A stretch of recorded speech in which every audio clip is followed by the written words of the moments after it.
Today I'm going to be making a baked Alaska. This is one of my favorites. It's so simple to make and it's so delicious. I'm making a cherry baked Alaska today. So at the very end I'm going to be also doing a cherry compote that will go with this. I hope you enjoy, and more than that, I hope you make it. First we're going to be making the crust for the baked Alaskan. I start with 2 cups of Oreo cookie crumbs. You can use graham cracker crumbs as well. I prefer the chocolatey flavor. Half a cup of sugar and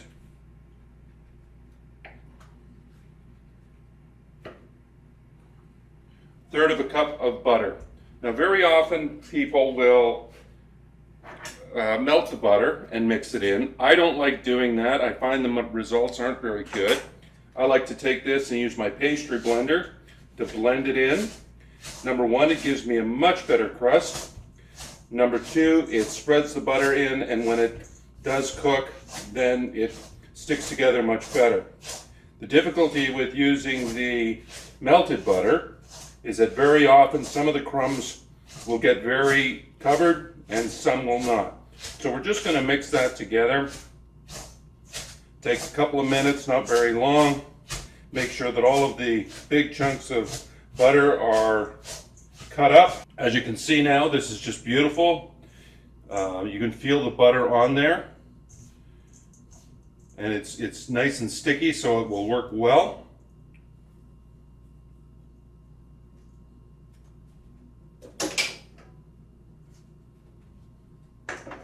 I'm using the springform pan for this. So what we're going to do is just put this in there.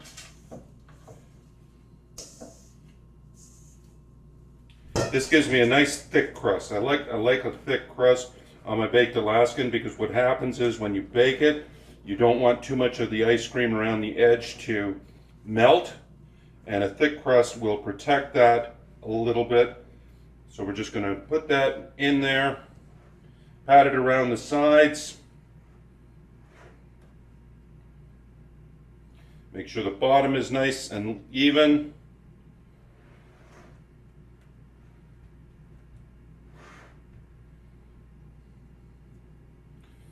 I usually go up the sides about 2/3 the way, not all the way.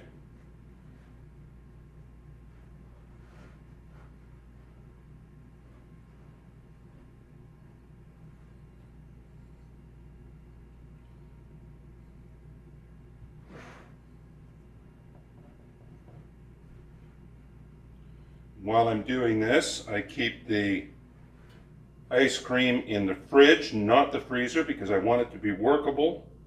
So there we are. There is the crust. We're going to put that in the oven for 20 minutes to cook. The oven is set at 350 degrees. So in it goes. 20 minutes, that will be ready. It has now been 20 minutes in the oven. We're just going to pull that out. And oh my God, that is perfect. We're going to take that and put that in the fridge for a little while to cool off, and then we're going to do the filling. The next step in this is to fill the crust that we had prepared. So what I have is cherry ice cream today. You can see that it's nice and well, it's not thawed, it's just soft so that I can move it around. We're just going to put that in the crust. And we want to start from the middle out. If we start from the outside in, what will happen is we'll start knocking over the crust, and we don't want to do that. This is something where you can add anything from chocolate chips to M&Ms, Smarties, whatever the audience that you're making this for likes. For this one, the person I'm making it for loves dark cherry ice cream. That's why I'm using this. And we're just going to put that in. So what I did was I left this in the fridge, took it from the freezer, put it to the fridge for about 45 minutes to soften it up a little bit. Now it's nice and soft. We just spread that in there. And now we're going to put it into the freezer for another hour to harden it up again. We're going to start the meringue now. We're going to start with half cup of water, 2 tablespoons of sugar, and 1 tablespoon of cornstarch.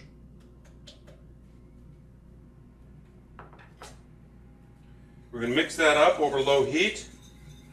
We're going to make sure we keep stirring it while it heats up, and we're just going to cook that until it turns translucent. Should take about 5 or 8 minutes. Okay, that is looking very nicely now. Give that just another minute. Actually, not even that long.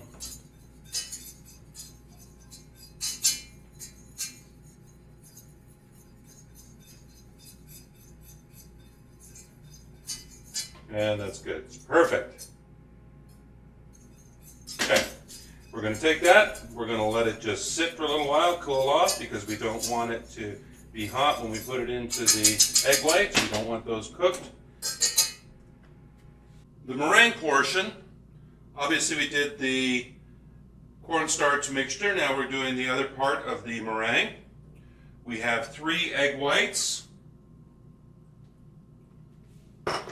just a pinch of salt, and a 1/4 teaspoon of cream of tartar.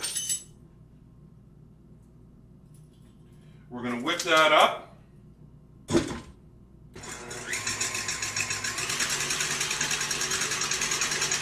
It won't take long. So now that it's foaming, we're going to put in 1/2 teaspoon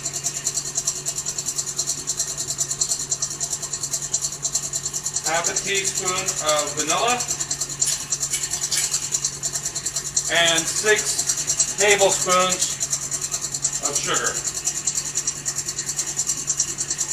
just going to add that nice and slowly so that way it doesn't clump up.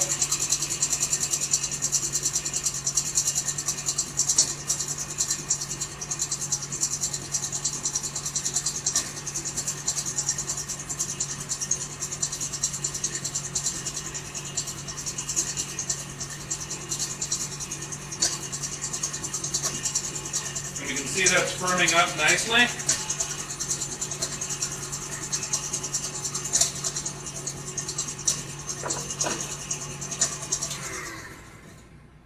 Now there's a little bit of sugar on the side, so we want to make sure that all of that gets mixed in. Continue that on. It's looking beautiful. You can see it's starting to come together. We're starting to get some soft peaks to that. And we're going to start dropping a little bit of the cornstarch mixture in there, a little bit at a time.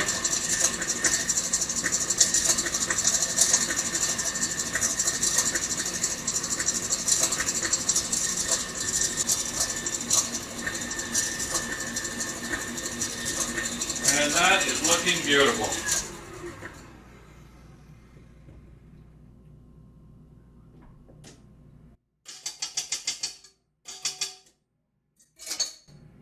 And there we have our meringue mixture, and you can see how it's standing up there beautifully. It's exactly what we want. We don't want it too stiff. We have the inner part of the baked Alaska, and we're just going to take this meringue and put it on top.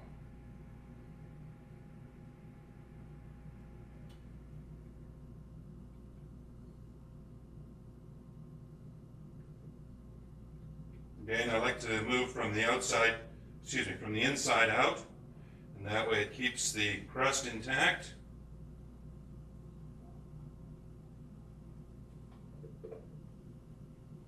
I preheated the oven to 450.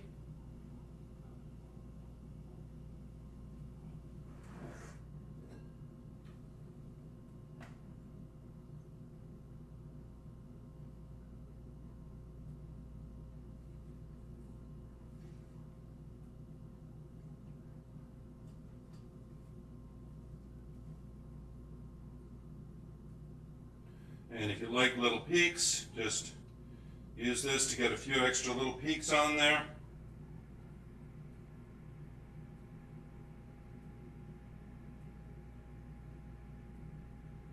I happen to like peaks because they turn nice, crispy.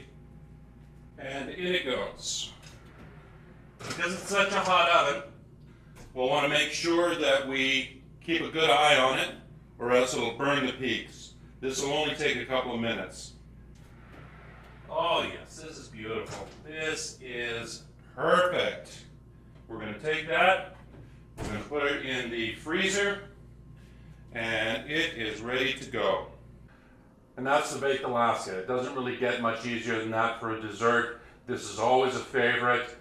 Don't forget, you can change out the ice cream, use different flavors depending on what you like or what the people you're entertaining likes. Don't be afraid of adding things to it, such as chocolate chips or M&Ms or Smarties or something like that, especially if you're giving it to kids. Shortly, I'm going to be doing the Compote, so hang on for that. Please like, share, and subscribe. And also, happy cooking. For the cherry sauce, we're going to do this simply over a medium heat.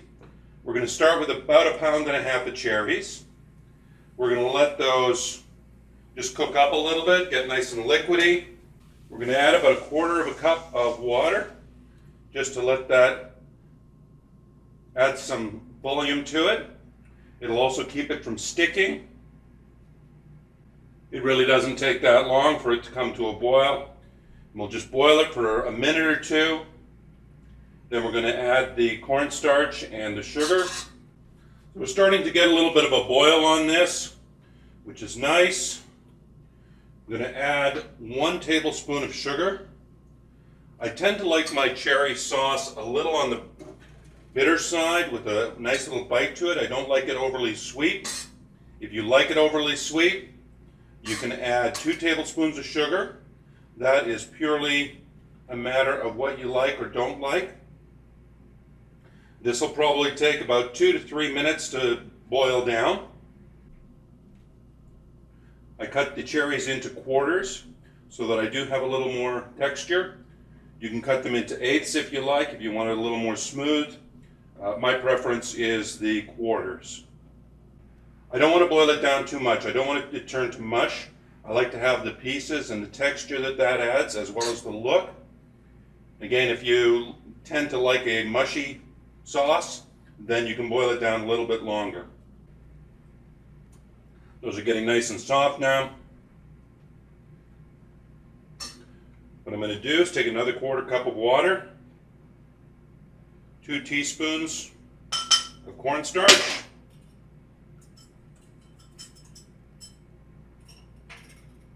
and in it goes. And I stir that as I go just so that it doesn't do any clumping. See, there's a little bit on the bottom there. Just going to stir that right in.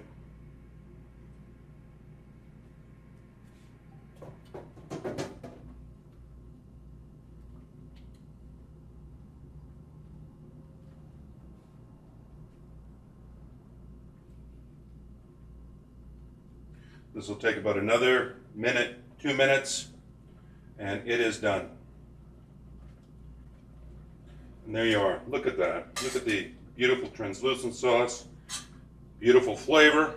The flavor comes entirely from the cherries, except for a little bit of the sweetness. And that's all there is to making a nice accompaniment to ice cream or a pie, some brownies sometimes, whatever you like.